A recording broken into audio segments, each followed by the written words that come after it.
Shalom, shalom.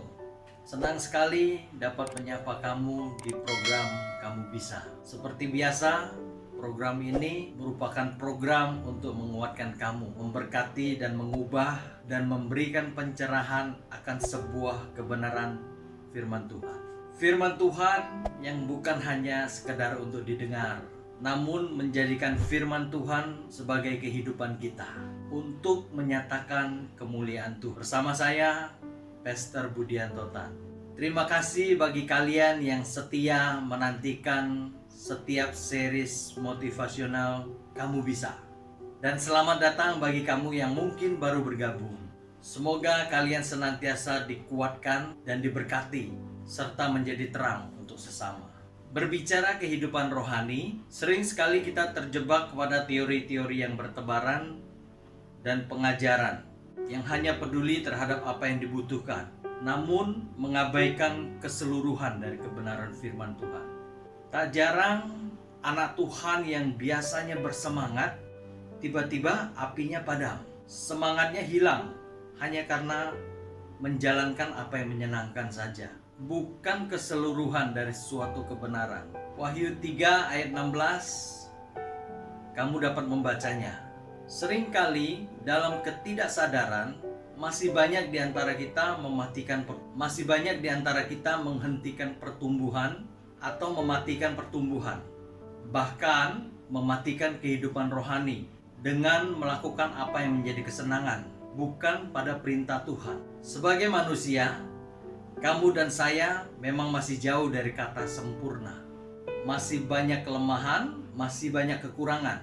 Tapi itu tidak boleh dijadikan alasan untuk tidak berubah. Seolah-olah menunggu waktu Tuhan yang mengubahkan. Namun kamu enggan untuk belajar memperbaikinya.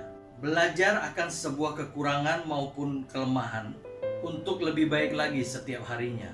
Apa yang menjadi bagian kamu? Lakukan sesuai dengan kebenaran. Jangan menuntut pekerjaan Tuhan tanpa melakukan apa yang menjadi bagian kamu. Sangat mudah bagi kamu untuk menjumpai manusia atau orang di sekitar kamu, bahkan mungkin di lingkaran terdekat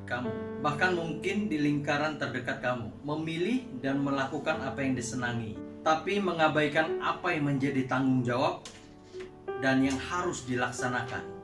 Sebagian orang sangat senang ke gereja, pelayanan, berdoa dan berbuat baik dan sebagainya, namun menolak untuk mengampuni orang-orang yang menyakiti di dalam kehidupannya. Banyak juga yang melakukan balas dendam dan menyeleweng dari kebenaran firman. Seorang mengenal dan belajar memahami kehendak Bapa akan bisa mengampuni. Mengampuni adalah bagian seorang yang menghidupi firman Tuhan. Pengampunan adalah kualitas dari keberanian seorang yang menghidupi firman Tuhan. Mengampuni bukan berarti kamu kalah. Mengampuni bukan berarti kamu lemah. Mengampuni karena kamu menghidupi kebenaran firman. Mengampuni karena kamu tahu seberapa berharganya kamu. Mengampuni karena kamu memilih untuk tidak meminum racun dari sesuatu hal yang dapat membunuh kamu. Mengampuni berarti menutup akses si jahat untuk menyakiti. Namun, mengapa hanya menjalankan apa yang menyenangkan, tapi mengabaikan yang lainnya? Berharap zero konflik yang mungkin akan menjadi major konflik pada saatnya. Kehidupan memang lebih asik memilih menjalankan apa yang menyenangkan, mengabaikan apa yang mendatangkan greget. Namun, apakah itu sesuai dengan kebenaran firman? Atau sebaliknya, malah mengabaikan kebenaran? Di Lukas 11 ayat 42, kamu dapat belajar banyak tentang orang-orang Farisi. Melakukan sebagian yang dilakukan, tapi mengabaikan juga yang harus dilakukan. Ini akan merusak orang-orang di sekitar kamu, di mana mungkin secara tidak sadar kita hanya melakukan supaya kelihatan baik, tapi tidak mendatangkan kemuliaan bagi nama Tuhan. Untuk kehidupan, condong merasa semua yang dilakukan baik saja, tapi keadilan dan kasih diabaikan. Hanya mencari kesukaan diri tanpa peduli apakah itu baik dan adil? Atau apakah itu justru membuat sebuah keblunderan? Sadarkah apa yang dilakukan? Itu adalah tindakan yang mendatangkan kerugian bagi diri kamu nantinya. Persungutan hati atau melakukannya dengan setengah hati. Seperti kamu ingin meraih masa depan yang lebih baik, tapi enggan meninggalkan zona yang kamu tapaki saat ini. Jangan biarkan ketidaktaatan atau kamu dan saya sering berujar, ini kan kekurangan saya, ini kan kelemahan saya. Tuhan pasti tahu isi hati saya. Jangan menciptakan keterbatasan dengan kelemahan yang akan membuat kamu benar-benar terbatas, yang menghalau kamu dari apa yang seharusnya kamu dapatkan. Jangan ketidaktaatan ini membuat engkau tidak masuk dalam perhentian yang Tuhan janjikan. Ketidaktaatan adalah suatu pembangkangan yang bukan berarti tidak mengerti firman, justru enggan melakukan. Ketidaktaatan sama halnya ketidaksetiaan, ketidakdisiplinan dalam hal yang dipercayakan untuk dilakukan dan dikerjakan. Ketidaktaatan akan membawa kamu dan saya masuk ke dalam murka Tuhan. Maka sia-sialah apa yang dikerjakan kamu. Seperti tertulis dalam Yohanes 3 ayat 36. Barang siapa percaya kepada anak, ia beroleh hidup yang kekal. Tapi barang siapa tidak taat kepada anak, ia tidak akan melihat hidup. Ia tidak akan melihat hidup, melainkan murka Allah tetap ada di atasnya. Lukas 10 ayat 27.